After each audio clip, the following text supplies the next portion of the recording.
Okay. Good evening.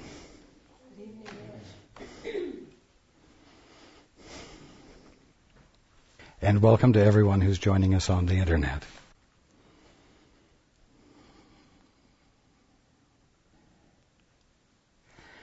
I am, as I think you're all well aware, making a point of bringing what we find in the Course into and relative to everyone's daily experience. Getting it out of the realm of theory and platitudes and wonderful, blissful thoughts. We talked last week about the difference between righteousness and self-righteousness. And so we're going to consider self-righteousness a little bit further tonight. Usually when you think of self-righteousness or a self-righteous person, you think of someone with their nose stuck up in the air, haughty, self-assured, behaving as though he or she is superior to everyone else and letting everyone else know. It is an arrogance personified.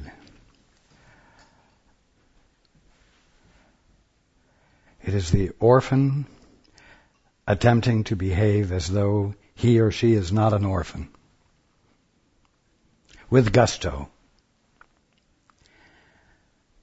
But there's another kind of self-righteousness, and I will say first of all, that maybe none of you walk around with your nose up in the air all the time, but there are many moments when your nose suddenly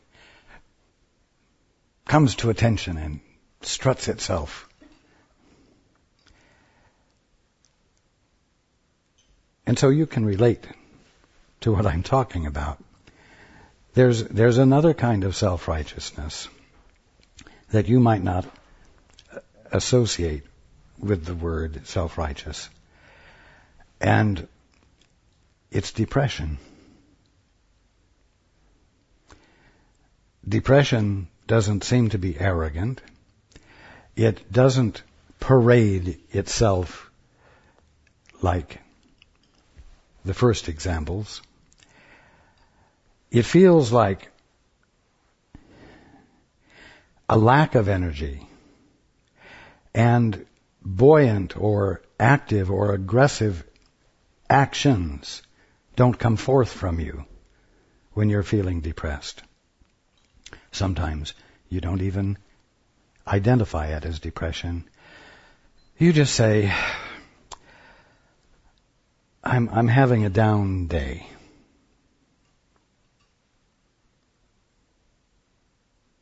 And you don't give it a name.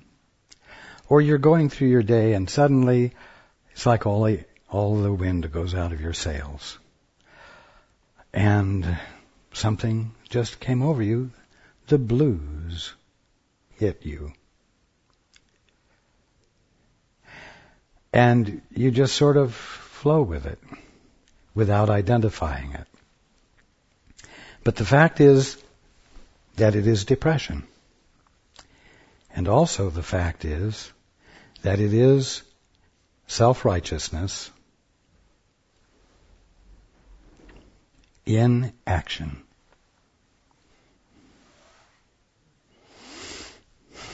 Just be with that for a minute. You're never blue for no reason. You're never depressed for no reason. In one way or another, you are depressed because things aren't working out the way you want them to work out. And you are pissed.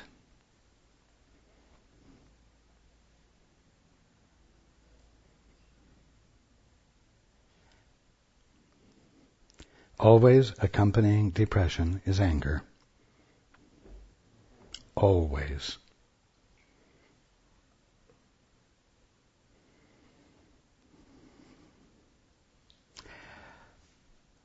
Now, you can be depressed, or you can become depressed, if you've been trying to get in touch with your guide, and you haven't been able to. You can be sorry, you can be sad, you can be depressed, because something that I've been telling you you need to do, and that all of you have the capacity to do, you aren't finding the truth of. You aren't having the experience. And you are frustrated. Frustration is a lesser form of anger, a more delicate form of anger. But it is anger nevertheless. And when you become depressed, what happens? Well, because depression/anger is a form of defense, you become more private, don't you? You are willing to extend almost nothing to anyone or anything. Well, I'm feeling so blue, I just don't have the gumption to extend.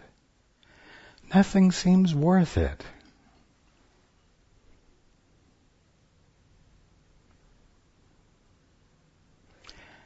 And there you are, embodying pure orphanhood.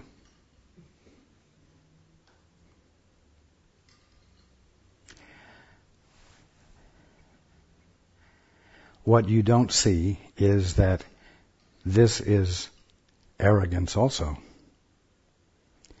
Because you are aggressively defensive by being ultra passive.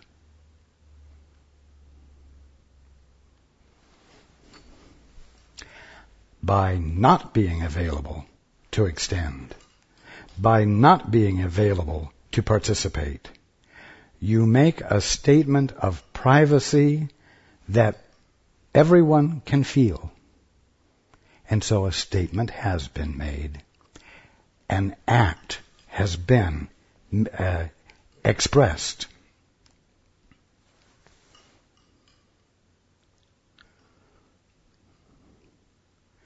In what way is it self-righteous? It is self-righteous because it is perhaps one of the purest forms of separation. Not just from God, but from your world and from your fellow man.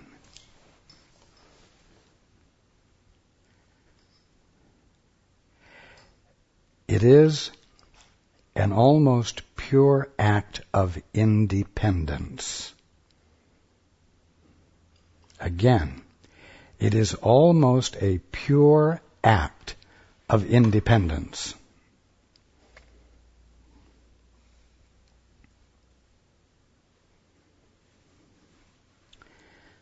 What happens when you're depressed? Nothing looks good.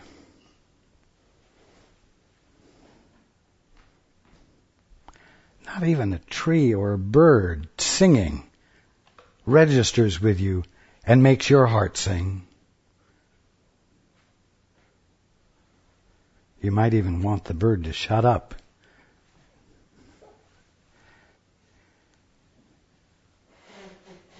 The sun shining depresses you further because you can't relate to it.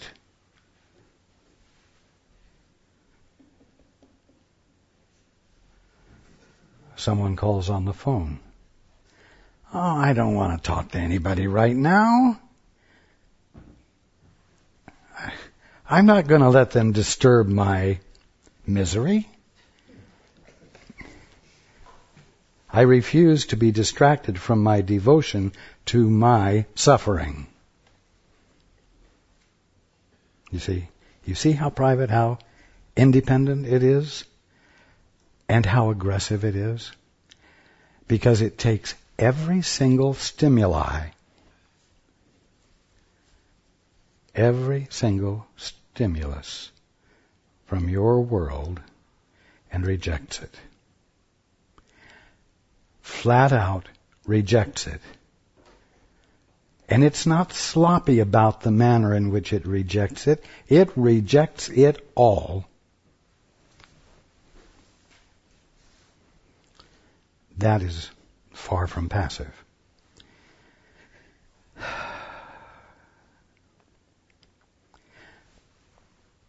When you are depressed, there's something that goes out of the window in you. And that something is generosity.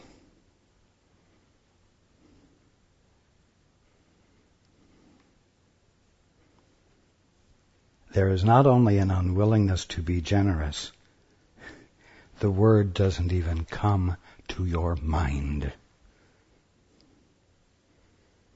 You are not willing to be generous in the sense of extending the benefit of the doubt to a brother or sister. You're not willing to be generous and to acknowledge what a beautiful day it is. You're not willing to be generous enough to appreciate the generosity of a brother or sister. In fact, if while you're in this frame of mind, somebody close to you is busy being magnanimously generous, it depresses you even more. It actually angers you more because the contrast is sitting there staring you in the face, emphasizing the awfulness of where you are. Now, I'm not going to ask you to answer this question out loud, but I want you to think for a moment and think of one word that epitomizes the word generous, other than the word generous. I will say, I want you to think of a word that maximally, totally epitomizes the meaning of the word generous.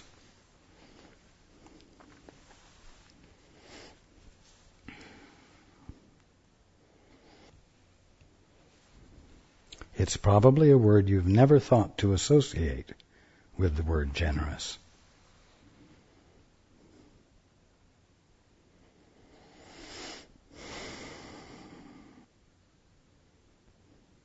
Okay.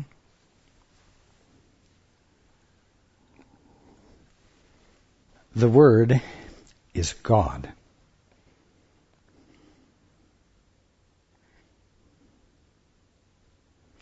What do you think creation is?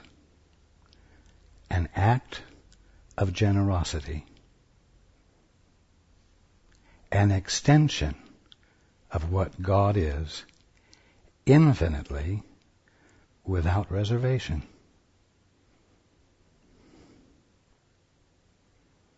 An act of generosity that is eternal and asks for nothing in return, because the making of the extension is the fullness of the fulfillment of being. Creation is generosity embodied. God, being, is generosity moving.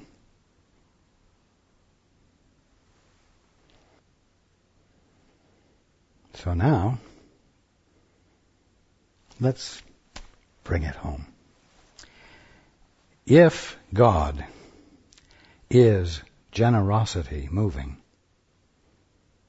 and if you are the expression of God, then the fulfillment of your being is found in your generosity.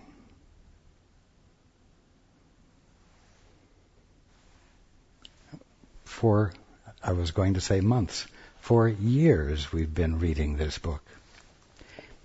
And the word extension comes up.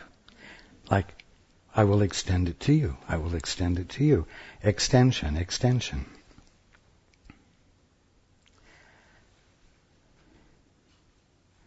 You know what? You can pass a glass of water to somebody and extend a thirst quencher to them without being generous.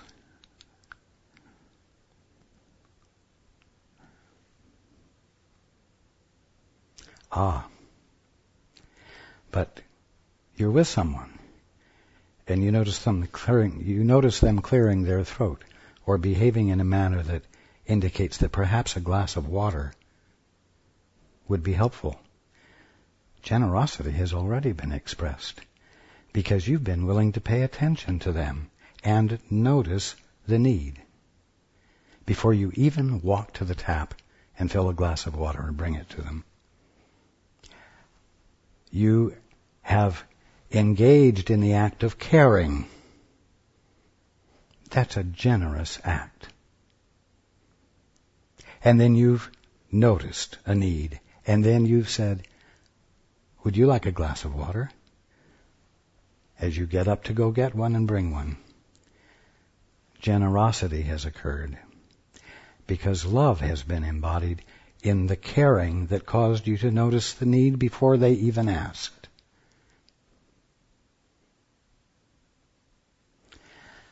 On the other hand, if you haven't noticed and they do ask for a glass of water, you can get it for them and give it to them generously.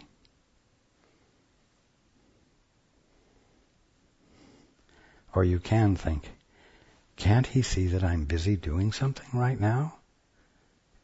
He could get it himself. But I'll go get it. And you get it for him, and there's nothing generous about any of it. Generosity embodies love. Generosity involves getting outside of yourself. Generosity means getting out of self-righteousness. You see, self-righteousness says, he can get it himself. Can't he see he's disturbing me? Important me doing important things, and him having an unimportant need that he could take care of himself. You see? Well, there's depression for you. Whether it's recognized or not, there's depression and self-righteousness.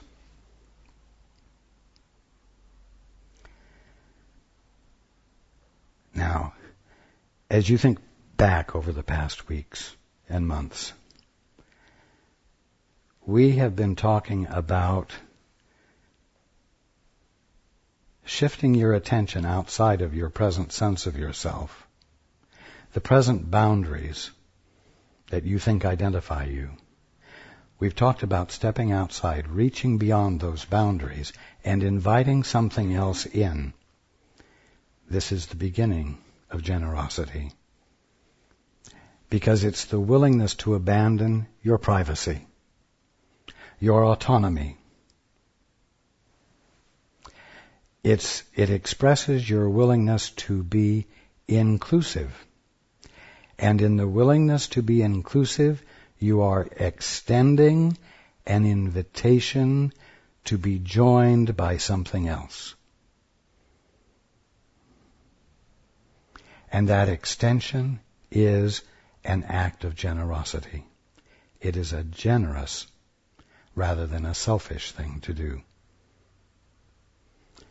And so I want you to give some attention this week to the word generous.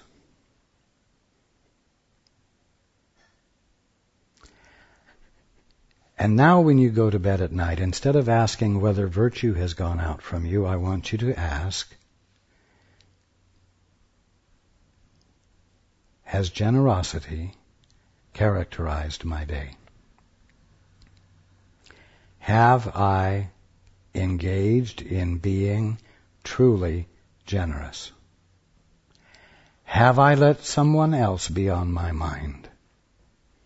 Have I extended care, caring? And have I responded when a need was recognized? Sounds like work, huh? It's going to require more attention than you're used to giving, because it's so easy just to be private and sort of go through your day on automatic with appropriate responses that don't really require you to come out of your privacy. Certainly not to the degree where when you are present with others, you are actively engaged in recognizing their presence, recognizing what's going on with them, seeing if there is a need, and fulfilling it to the best of your ability. You're not used to doing that. You are all much more self-centered. And I promise you that it is to the degree that you are self-centered that you are miserable.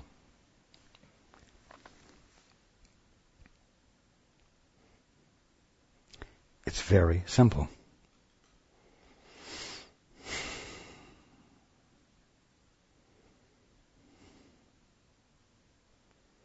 Oh, but look at what's happened in my life.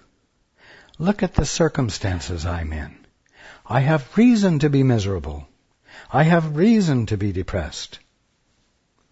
Oh, well, there you are. Acting out self-centeredness, aren't you? I.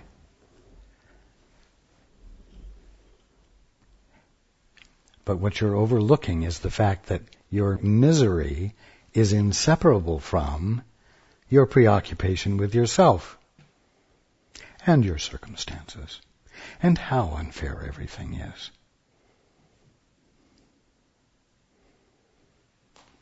And you, in your private silence, are going to hold the world and everyone in it hostage.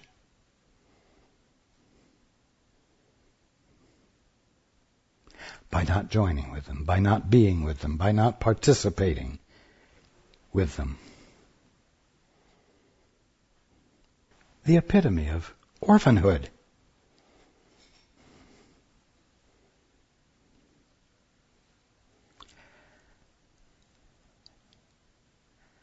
If you want to be happy, find that in you which is generous, whether you feel like it or not. Because I promise you, you will not feel like being generous until you abandon your devotion to your self-righteous privacy.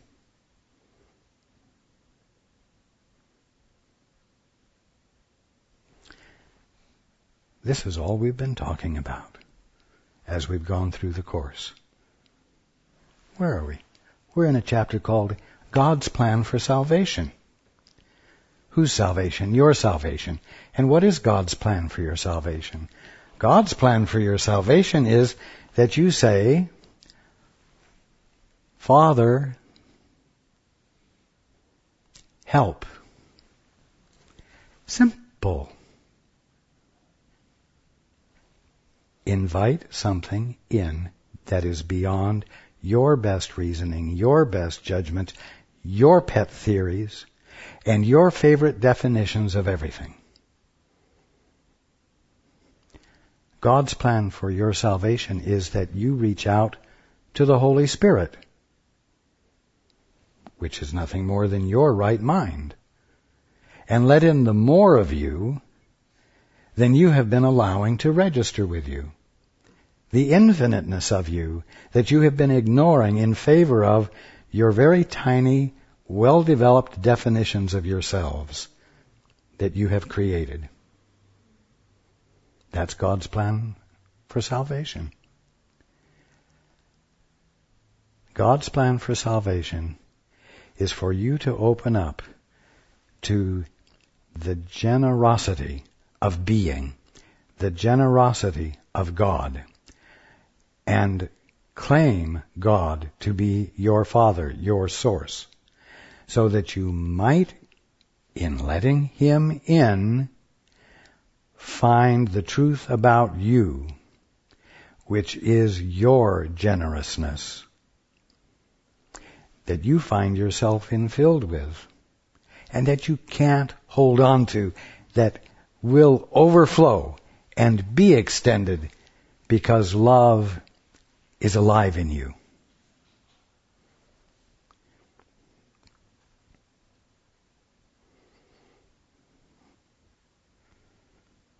You see, each week I'm turning your attention to your fellow man. I'm turning your attention to the Father. And I'm saying, bring the Father and your fellow man into the picture and let the Father infill you with that which He would reveal to you about Himself as it relates to you, which is totally, so that you might thereby have a spontaneous, unwithholdable gift to extend to your brother in the acknowledgement of what's true about him to him. We're breaking the isolation, but it's got to happen right where you are, with the people you're dealing with. They are your workspace, you might say. Or, in happier terms, they are your playground in which to play